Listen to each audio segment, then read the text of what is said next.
If you're in a job or a role that is very stressful, that you're forced to do things that you don't really want to do, your freedom is restricted. This could be for a student in school, someone at work, family.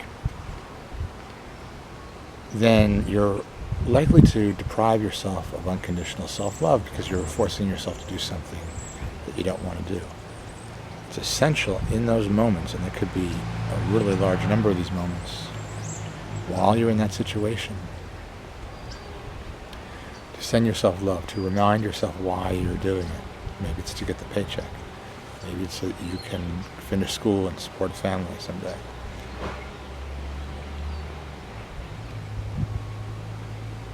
Once you find that reason, then you say, well, I love myself even if I didn't have that reason. But you have that reason, so you have a reason to keep going, right? But the opposite can happen when you are on vacation or if you're retired,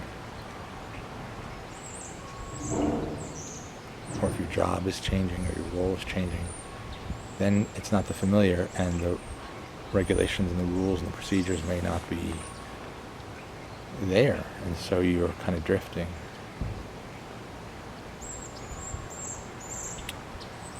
And the third case is where you have some form of peace, but then you remember something you have to do. That also can bring some form of stress. The self-love that you send yourself in a situation of retirement or weekend is just saying, you don't need to actually accomplish anything. It's just a time to recharge.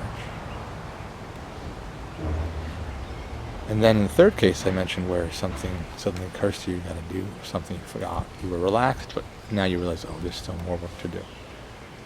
And that can bring up some stress because you were starting to enjoy the relaxation. That's another time where you want to send yourself unconditional self-love. And then you can say, well, do I want to do this obligation or not? And try to find a loving reason to do the obligation.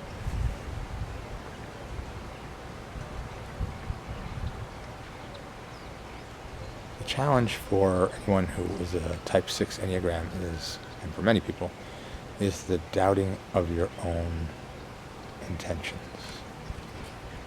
You are very conscious of the fear driving the plans, and you don't want to live that way, but you don't maybe know any other way.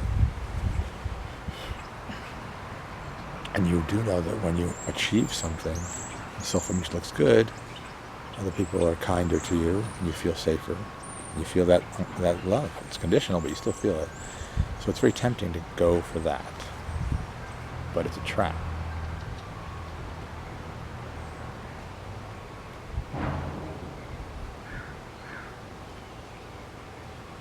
And so you can begin to wonder, well, then what's my motivation for doing anything?